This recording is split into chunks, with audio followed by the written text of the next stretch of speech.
Kannur തളിപ്പറമ്പിനടുത്ത് വളക്കയിൽ school bus നിയന്ത്രണം വിട്ടുമറിഞ്ഞ് ഒരു വിദ്യാർത്ഥിക്ക് ദാരുണാന്ത്യം. കുറമാത്തൂർ ചിന്മയ സ്കൂളിന്റെ ബസ്സാണ് അപകടത്തിൽപ്പെട്ടത്. 5ാം ക്ലാസ് വിദ്യാർത്ഥിനി നേദ്യ എസ് രാജേഷാണ് മരിച്ചത്. അപകടത്തിൽ 15 പേർക്ക് പരിക്കേറ്റു. ഒരു വിദ്യാർത്ഥിയുടെ നില ഗുരുതരമാണ്. ബസ് അമിത വേഗത്തിലായിരുന്നുവെന്ന് MVI കണ്ടെത്തി. ഡ്രൈവറുടെ ഭാഗത്ത് വീഴ്ചയുണ്ടായി എന്നാണ് പ്രാഥമിക വിലയിരുത്തൽ. പ്രത്യക്ഷത്തിൽ കംപ്ലൈൻ്റ് ഒന്നും ഇല്ലയെന്നാണ് മനസ്സിലായത്. ഡ്രൈവറുടെ ഓവർ സ്പീഡാണെന്ന് അതേപോലെ CCTV ദൃശ്യം കണ്ടു.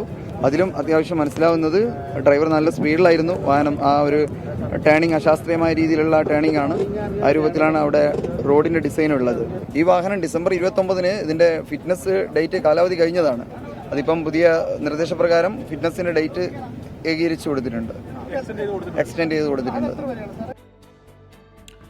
സ്കൂൾ ബസ് അമിത വേഗത്തിലായിരുന്നുവെന്ന് ദൃക്സാക്ഷി ഷഫീഖ് 24നോട് പറഞ്ഞു. അപകടമുണ്ടാകുമ്പോൾ ബസ് ഡ്രൈവർ ഫോൺ ഉപയോഗിച്ചിരുന്നുവെന്ന ആരോപണവുമായി നാട്ടുകാർ രംഗത്തുണ്ട്. അപകടത്തിന്റെ CCTV ദൃശ്യങ്ങളിലുള്ള സമയവും വാട്സാപ്പിൽ സ്റ്റാറ്റസ് ഇടുന്ന സമയവും ഒന്നാണ് എന്നാണ് ആരോപണം. ഇതിന്റെ സ്ക്രീൻഷോട്ട് പോലീസിന് കൈമാറിയിട്ടുണ്ട്. എനിക്കറിയാം, ഇവനെ പേഴ്സണലായിട്ട് എനിക്ക് ഇവനെ അറിയുന്നതാണ്. ഇപ്പം നമ്മൾ ഈ വൈകുന്നേരം ക്രിക്കറ്റ് കളിക്കലുണ്ട്. അപ്പോൾ എല്ലാവരും ഇങ്ങനെ വിളിച്ചു കൂടലൊക്കെ ഞാനാണ്. അപ്പോൾ ഞാൻ ഇവനെ വിളിച്ചപ്പോൾ ഇവൻ പറഞ്ഞു ഞാൻ ചിന്മയിലുണ്ടെന്ന് പറഞ്ഞു. അപ്പോൾ അന്നേരം ഇവൻ്റെ സ്റ്റാറ്റസ് ഞാൻ നോക്കുമ്പോൾ 4:03 സ്റ്റാറ്റസ് കിട്ടിനി. അന്നേരം ഞാനിതറിയില്ല. കുറച്ച് കഴിഞ്ഞ ശേഷമുണ്ട് പിന്നെ എന്നോട് എൻ്റെ സുഹൃത്ത് പറഞ്ഞു ഇങ്ങനെ മലബാർ നിസാം വിളിക്കും. മലബാർ ഇങ്ങനെ ആക്സിഡൻ്റ് ആയിട്ടെന്ന് പറഞ്ഞു, നിസാം ആക്സിഡൻ്റ് ആയിട്ടെന്ന് പറഞ്ഞു. ഇവിടെ വന്നേ പിന്നെയാണ് ഇത്രയും സീരിയസ് ആയിട്ടുള്ള ഒരു പിഞ്ചു മക്കളൊക്കെ മരിക്കുന്ന രീതിയിലുള്ള ഒരു സംഭവം. അപ്പോൾ എനിക്കിത് കണ്ടിട്ട് പറയാണ്ടിരിക്കാൻ പറ്റുന്നില്ല. കൃത്യം 4:03 ഓൻ സ്റ്റാറ്റസ് വെച്ചിന്. ഇതാ കൃത്യം 4. ഞാൻ ഇതിന് മുമ്പ് പിന്നെ അവർക്ക് പറഞ്ഞിട്ടുണ്ട്, മറ്റേ MPD സർക്കിൾ ഇൻസ്പെക്ടർ അവർ എന്നോട് ചോദിച്ചു, അവർ ഫോട്ടോ എടുത്തിട്ടായിരുന്നു. ഇപ്പോൾ ബ്രേക്ക് പൊട്ടിയതല്ല എന്നാണ് ഇതിൻ്റെ കാണുന്ന തെളിവ്. കാരണം 2 വിഷയിലും 4.3 ആണ്, 4:03. പിന്നെ അതിൻ്റെ അർത്ഥം നമുക്ക് ചിന്തിക്കാനല്ലോ. ഏതവസരത്തിൽ ഇത്രയും വലിയ സീരിയസ് ആയിട്ടുള്ള ഇത്രയും ഈ കുന്നിൻ്റെ ഇറക്കത്തിൽ ഫോൺ നോക്കാനുള്ള സിറ്റുവേഷൻ എനിക്ക് എങ്ങനെ ഉണ്ടായി എന്നാണ് നമുക്ക് പറയാനുള്ളത്. ഞാനിവിടെ ശബ്ദം കിട്ടുകയാണ് പുറത്ത് വന്ന് നോക്കിയത്. അപ്പോൾ അവിടെ വണ്ടി അടിമറിഞ്ഞ് കിടക്കുന്നുണ്ട്. അവിടെ എത്തിയപ്പോഴും സ്കൂൾ ബസ്സാണെന്ന് മനസ്സിലായി. തല മറിഞ്ഞിട്ടുണ്ടായിരുന്നു. അപ്പം പോയപ്പോൾ മുന്നിലത്തെ ഗ്ലാസ് പൊട്ടിയിട്ടാണ്. അതിനകത്തോട് വഴിയാണ് നമ്മൾ ഓരോ കുട്ടികളെയും പുറത്തേക്ക് കൊണ്ടുപോകുന്നത്. അപ്പം ഈ കുട്ടിയെ നമ്മൾ കണ്ടിട്ട് ഈ മരിച്ച കുട്ടി ആക്ച്വലി പുറത്താണ്, വണ്ടിയുടെ പുറത്ത് അടിയിലായിട്ട് ഉണ്ടായിരുന്നത്. അപ്പം നമ്മൾ പറ്റുന്ന കുട്ടികളെല്ലാവരെയും പുറത്തിറക്കി ലാസ്റ്റ് ഏറ്റവും പിറകിലായിരുന്നു ഈ കുട്ടി, താഴെ ഉണ്ടായിരുന്നില്ല.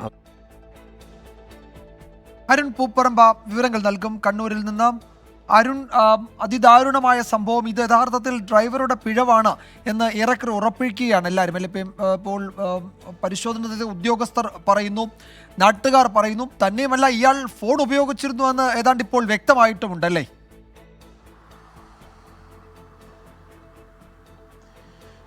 വിജയകുമാർ, അത് മോട്ടോർ വാഹന വകുപ്പിൻ്റെ പ്രാഥമികമായിട്ടുള്ള പരിശോധനയിലും അന്വേഷണത്തിലും ഒടുവിലാണ് അത്തരത്തിൽ ഒരു കണ്ടെത്തലിലേക്ക് എത്തുന്നത്. ഇത് അമിത വേഗതയാണ് ഈ അപകടത്തിന് കാരണമെന്നുള്ളത്. CCTV ദൃശ്യങ്ങളിൽ തന്നെ അത് വ്യക്തമാകുന്നുണ്ട്. മോട്ടോർ വാഹന വകുപ്പിൻ്റെ ഉദ്യോഗസ്ഥർ ഈ അപകട സ്ഥലത്തെത്തി അവിടെ ദൃക്സാക്ഷികളുമായൊക്കെ അവരുടെ മൊഴിയൊക്കെ ശേഖരിച്ചിട്ടുണ്ട്. അതിൽ നിന്നുൾപ്പെടെയാണ് ഇത്തരമൊരു നിഗമനത്തിലേക്ക് എന്തായാലും എത്തിയിട്ടുള്ളത്. ആദ്യഘട്ടത്തിൽ ഈ ഡ്രൈവർ ഈ മോട്ടോർ വാഹന വകുപ്പിനും അതോടൊപ്പം തന്നെ പോലീസിനും ഉൾപ്പെടെ നൽകിയ മൊഴി ബ്രേക്ക് പൊട്ടിയതാണ് അപകടത്തിന് കാരണം. ബ്രേക്ക് പൊട്ടിയതിനെ തുടർന്ന് ഈ വാഹനം നിയന്ത്രണം വിട്ടു. അങ്ങനെ വെട്ടിച്ചപ്പോൾ ഉണ്ടായ അപകടമാണ് എന്നതായിരുന്നു മൊഴി നൽകിയിരുന്നത്.